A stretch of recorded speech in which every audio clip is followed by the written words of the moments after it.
باللہ من الشیطان الرجیم بسم اللہ الرحمن الرحیم یا ایہا الذین آمنوا لا ترفعوا اصواتکم فوق صوت النبی ولا تجہروا له بالقول کجہر بعضکم لبعض ان تحبط اعمالکم وانتم لا تشعرون آمنت باللہ صدق اللہ العظیم وصدق رسولہ النبی الکریم الامین ونحن علی ذلک من الشاہدین والشاکرین والحمد للہ رب العالمین۔ کل کی ہماری جو درس کی نشست تھی اس کا تعلق سوشل میڈیا اور اس کے جو نقصانات سے منسلک تھا۔ آج بھی تقریباً اسی کے ساتھ ہمارا جو عنوان ہے وہ ریلیٹ کرتا ہے، تعلق رکھتا ہے، لیکن اس سے ہم ہٹ کے ایک تھوڑی سی اہم بات جو ہے وہ آج آپ کے سامنے رکھنا چاہتے ہیں۔ آج کا ہمارا جو گفتگو کا عنوان ہے وہ بارگاہ مصطفی جناب محمد رسول اللہ صلی اللہ تعالی علیہ وآلہ واصحابہ وبارک وسلم کی جو بارگاہ اقدس ہے اس کے آداب کیا ہونے چاہیے، اس کے حوالے سے گفتگو ہے۔ بات یاد رکھیں، پوری زمین کے اوپر وہ مقام کسی بھی خطے کو یا زمین کے ٹکڑے کو وہ مقام نہیں ملا جو مقام حضور علیہ الصلوۃ والسلام جس جگہ پہ آرام فرما ہے، جو مقام اس جگہ کا ہے۔ علامہ اقبال علیہ الرحمہ نے فرمایا ادب گاہیست زیر آسماں از عرش نازک تر، نفس گم کردہ می آید جنید و بایزید ایجا۔ علامہ اقبال فرماتے ہیں کہ یہ وہ ٹکڑا ہے جس کو حجرہ سیدہ عائشہ کہا جاتا ہے رضی اللہ تعالی عنہا، اور حضور علیہ الصلوۃ والسلام وہاں پر محو استراحت ہے، حضور علیہ الصلوۃ والسلام کی وہاں پر قبر انور ہے، روضہ اقدس ہے۔ اقبال فرماتے ہیں کہ یہ زمین، پوری زمین کے ٹکڑوں میں سے واحد ٹکڑا ایسا ہے کہ جس کی عظمت اور توقیر اللہ کے عرش سے بھی زیادہ ہے۔ ادب گاہیست زیر آسماں از عرش نازک تر، یہ زمین کا ٹکڑا عرش سے بھی زیادہ عزت اور تکریم کا حامل ہے۔ وجہ یہ ہے کہ یہاں پر جناب محمد رسول اللہ صلی اللہ تعالی علیہ وآلہ وسلم کا وجود مسعود یہاں پہ آرام فرما ہے۔ فرماتے ہیں کہ یہ وہ مقام ہے کہ جو عرش سے بھی اعلیٰ ہے۔ نفس گم کردہ می آید جنید و بایزید ایجا، بڑے بڑے اکابرین اور بڑے بڑے بزرگوں کا نام لے کے فرمانے لگے یہ وہ جگہ ہے کہ جہاں پہ وقت کے جو مجدد اور وقت کے جو بڑے بڑے اکابر تھے کہ جو معرفت اور سلوک اور تصوف و طریقت کی اعلیٰ منازل طے کر کے ولیوں کے سردار تھے اپنے اپنے زمانے کے اندر، وہ بھی جب یہاں پہ آتے ہیں تو ایسے مٹ کے اپنے آپ کو ایسے مٹا کے آتے ہیں کہ وہ اپنے آپ کو بھی نہیں جانتے کہ ہم کون ہیں۔ تو اس جگہ کا جو ادب ہے یہ پوری دنیا میں کیٹاگوری کریے واضح طور پہ کر رہا ہوں کہ زمین کا کوئی ٹکڑا،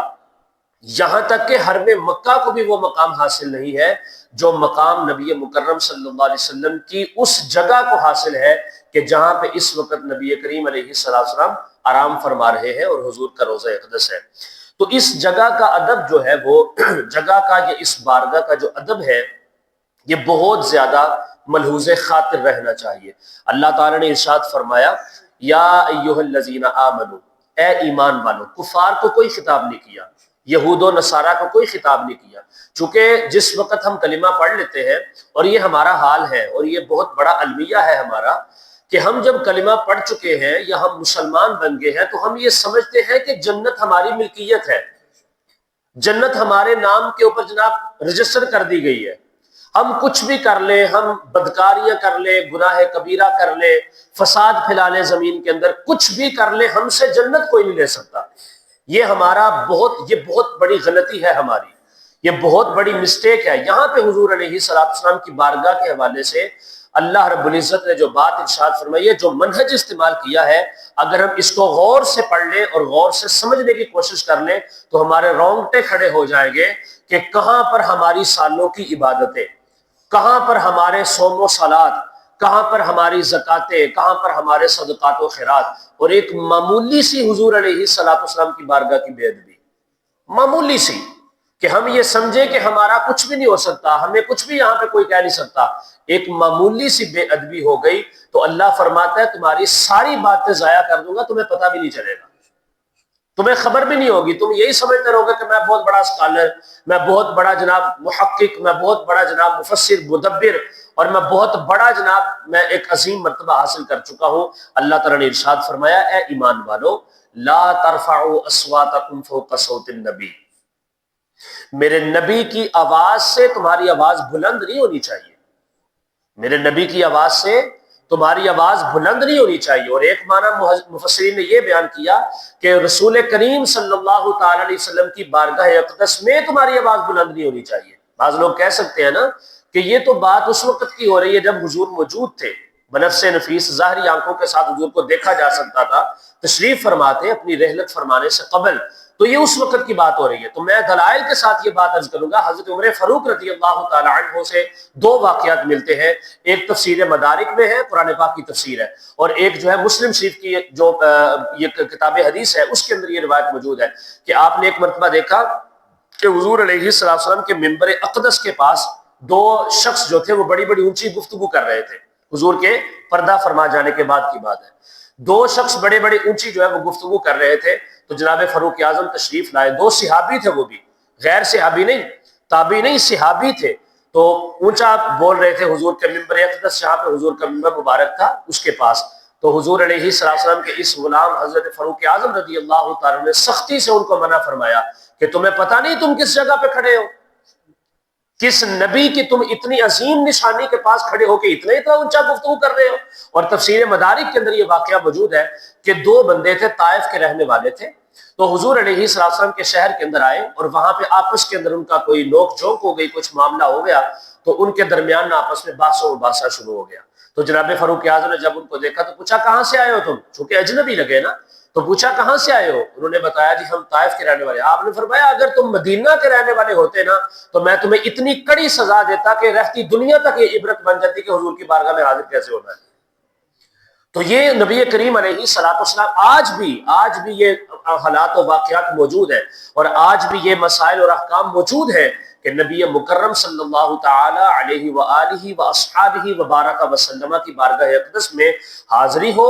عالم استغراق میں بیٹھے ہو تو تب حضور کا تصور سامنے آ جائے۔ آپ پاکستان میں ہو، یہاں پہ اس مسجد کے اندر بیٹھ کے آپ حضور کا تصور سامنے رکھیں کہ ہم مدینہ شریف کے اندر ہیں، حضور کے روضہ اقدس کے پاس ہے، مسجد نبوی کی جالیوں کے سامنے، اور وہاں پہ سب کچھ کیے، تو تب بھی ہمارا یہ حال ہونا چاہیے۔ اور جب وہاں پہ ہو تو پھر تو لازم ہے، فرض عین ہے،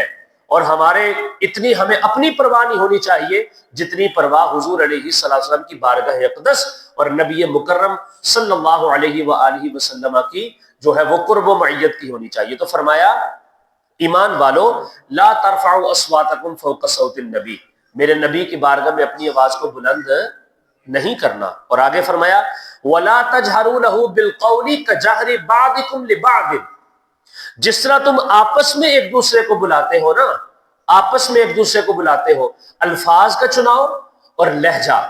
دونوں چیزیں، لفظی طور پر بھی اور مانوی طور پر بھی۔ فرمایا جس طرح تم آپس میں ایک دوسرے کو بلاتے ہو، اب ایک دوسرے کے اندر ہمارے والدین بھی شامل ہیں،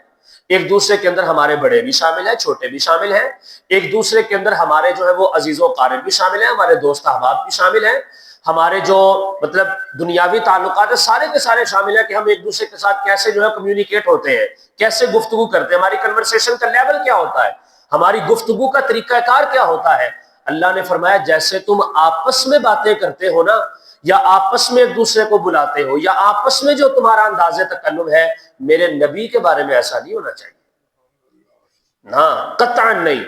بالکل نہیں، کوئی ہلکا لفظ کہ جو میرے آقا کی ذات کے بارے میں یہ محسوس بھی ہوتا اور اس میں سے بدبو آتی ہو کہ حضور کے سٹیٹس کو معاذ اللہ کم کرنے کی کوشش کی جا رہی ہے، فرمایا خبردار ایسا کوئی لفظ میرے نبی کے بارے میں نہیں بولنا۔ اگر ان دونوں میں سے کوئی ایک کام بھی ہو گیا، ان دونوں میں سے کہ تم نے میرے نبی کی بارگاہ میں ایک تو آواز کو اونچا کر لیا، اور دوسرا جس طرح آپس میں تم ایک دوسرے کے ساتھ باتیں کرتے ہو ایسے میرے نبی کے بارے میں، یا ان کی جو ہے ان کے ساتھ بات تم نے ایسے کر لی، تو پھر تمہارے اعمال ایسے ضائع کروں گا کہ تمہیں خبر بھی نہیں ہوگی کہ میرے ساتھ بنا کیا ہے۔ یہ تمہیں پتا تب ہی چلے گا جب مرنے کے بعد تم قبر میں جاؤ گے یا میدان حشر کے اندر میزان عمل پہ کھڑے ہو گے۔ تو پھر تمہیں پتا چلے گا کہ تم نے کیا بے ادبی کی تھی اور اس کا تمہیں کیا خمیازہ بھگتنا پڑا ہے. پتہ نہیں کتنے سالوں کی تمہاری باتیں ضائع ہو جائیں گی لیکن تمہیں بالکل بھی خبر نہیں ہوگی کہ تمہارے ساتھ بنا کیا ہے. تو میرے دوستوں، میرے بزرگوں، یہاں پہ جو اہم بات میں عرض کرنا چاہتا ہوں، میں طویل وقت نہیں لینا چاہتا، آخری بات میں عرض کرتا ہوں. جو ہمارے اس وقت ہمارے جو مطلب موجودہ صورتحال ہے، اور کل والے ٹاپک کے ساتھ میں اس کو ریلیٹ کر رہا ہوں، ہمارے دوست وہاں پہ جاتے ہیں، احباب وہاں پہ جاتے ہیں، وہاں پہ ولاگز بناتے ہیں، سیلفیاں لیتے ہیں. وہ کوئی بارگاہ ایسی ہے کہ جہاں پہ ولاگز بنائے جائیں؟ یا وہ بارگاہ ایسی ہے کہ جہاں پہ سیلفیاں لی جائیں؟ کیمرہ آپ نے اٹھایا ہوا ہے، آپ کے چہرے کی طرف کیمرہ، پیچھے گنبد خضرا. کبھی صحابہ کا بھی آپ نے انداز پڑھا ہے کہ وہ حضور کی بارگاہ میں کیسے حاضر ہوتے تھے؟ ہم نے تو اپنے بزرگوں کا دیکھا کہ کسی صوفی یا کسی مطلب پیر یا کسی جو ہے وہ سید یا کسی اس طرح کی عظیم شخصیت کے دربار پہ جب وہ حاضر ہوتے تھے تو جب تک وہ دربار آنکھوں سے اوجھل نہیں ہو جاتا تھا اپنی کمر اس طرف نہیں کرتے تھے. تو یہ تو جناب ولیوں کے ولی کا دربار ہے. یہ تو اتنی عظیم ذات اور اتنی عظیم شخصیت کا یہ مزار ہے اور بارگاہ ہے کہ جس کو اللہ رب العزت نے قرآن پاک میں رحمت للعالمین کہا ہے، خاتم النبیین کہا ہے، سید الاولین والآخرین ہے، وہ امام الانبیاء والمرسلین ہے. وہ ان کی طرف تو نبی کمر نہیں کرتے. ہم جیسا گندا اور کمینہ انسان حضور کے روضہ اقدس کی طرف بے ادبی کے ساتھ کمر کر لے، پھر وہاں پہ اونچی اونچی آواز سے بولنا، وہاں پہ دھوڑے لگانا، وہاں پہ باتیں کرنا. نہ یہ بارگاہ وہ ہے کہ جہاں پہ آپ کو اپنے آنسو سے وضو کرنا چاہیے. جب تک حضور علیہ السلام کی خدمت اقدس میں حاضر ہو، آپ کے انداز تکلم سے، آپ کی باڈی لینگویج سے، آپ کے ظاہری باطنی دونوں قسم کے آثار سے یہ بات نظر آنی چاہیے کہ بس محمد ہی محمد ہے، یہاں پہ میں تو کچھ بھی نہیں ہوں. اور حقیقت بھی یہی ہے، ہم ہیں کیا؟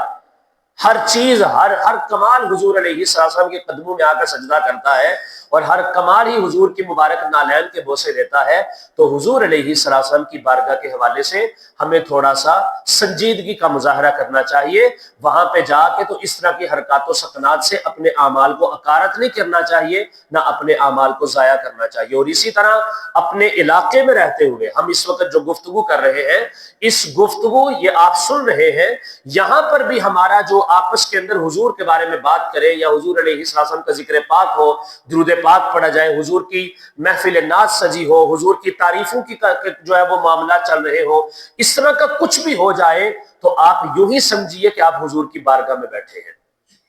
اور جو ادب صحابہ کرام حضور کی بارگاہ میں ہونے کا کیا کرتے تھے، وہی ادب اس وقت ہمارے اوپر لازم ہے کہ حضور علیہ السلام کے بارے میں ہم اس طرح کا ادب جو ہے وہ کیا کریں. صحابہ جب حضور کی خدمت اقدس میں بیٹھا کرتے تھے نا تو پرندے ان کے سر کے اوپر سے بیٹھ کے اڑ جاتے تھے، ان کو خبر بھی نہیں ہوتی تھی. پرندے بھی یہ سمجھتے تھے کہ ہم پتھروں پہ بیٹھے ہوئے ہیں، کہ جو لوگ ہلتے ہی نہیں تھے، حرکت ہی نہیں کرتے تھے. اور قرآن پاک میں اللہ تعالیٰ نے سختی سے منع فرمایا کہ تم نے ایسا بھی کوئی لفظ میرے نبی کی بارگاہ میں نہیں بولنا کہ جس لفظ کو مخالفین بگاڑ کے تو میرے نبی کی توہین بنانے کی کوشش کریں. جس لفظ کو بگاڑ، اب صحابہ کے اندر تو کوئی ایسا سوچا بھی نہیں جا سکتا کہ وہ حضور کے خلاف کوئی اس طرح کا لفظ استعمال کرے. اللہ نے فرمایا لا تقولوا راعنا.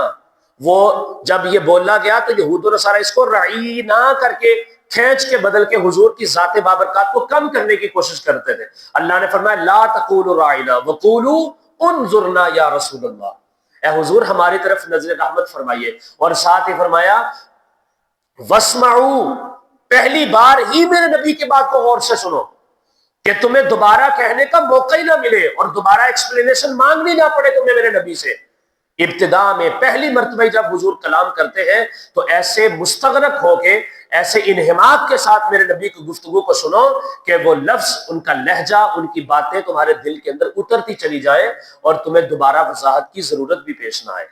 اتنا ادب اللہ رب العزت نے اپنے محبوب کی بارگاہ کا سکھایا ہے. تو میرے دوستو، یہ بڑا نازک ترین دور ہے. اس وقت تو ہمیں ایک ایک نیکی کی بڑی ضرورت ہے. ایک ایک نیکی. پیپر ہو رہے ہو نا اور ایگزام کا جو ریزلٹ آتا ہے تو بسا اوقات طالب علم ایک نمبر سے بھی فیل ہو جاتا ہے. پھر وہ ترلے ڈالتا ہے کہ سر ایک نمبر تو دے دینا، میم ایک نمبر تو دے دینا، ایک نمبر سے کیا ہوتا ہے؟ تو ایک نمبر سے تو بندہ فیل ہوتا ہے. تو ہم کیوں اپنے نمبر ضائع کریں؟ ہمیں اپنے مارکس جو ہے وہ اپنی شیٹ کے اوپر بھرپور پر کرنے ہیں، اور وہ شیٹ ہماری نامہ اعمال ہے، وہ اسکول کے پیپر نہیں کہ جن کو بعد میں ردی کے اندر بیچ کے تو آپ پیسے بھی کھا لیتے ہیں۔ یہ اسکول کے پیپر نہیں، یہ اللہ رب العزت کی بارگاہ کا یہ ایگزام ہے، یہ امتحان ہے۔ اس امتحان کو ہم نے ملحوظ خاطر رکھنا ہے۔ اللہ تعالی ہمیں حضور علیہ السلام کی بارگاہ کا بہت زیادہ ادب کرنے کی توفیق عطا فرمائے، اور نبی کریم علیہ السلام کی ذات بابرکات کے ساتھ بڑا ہی اہم اور بڑا ہی خاص تعلق ہمیں بنانے کی توفیق نصیب کرے۔ وآخر دعوانا ان الحمد للہ رب العالمین۔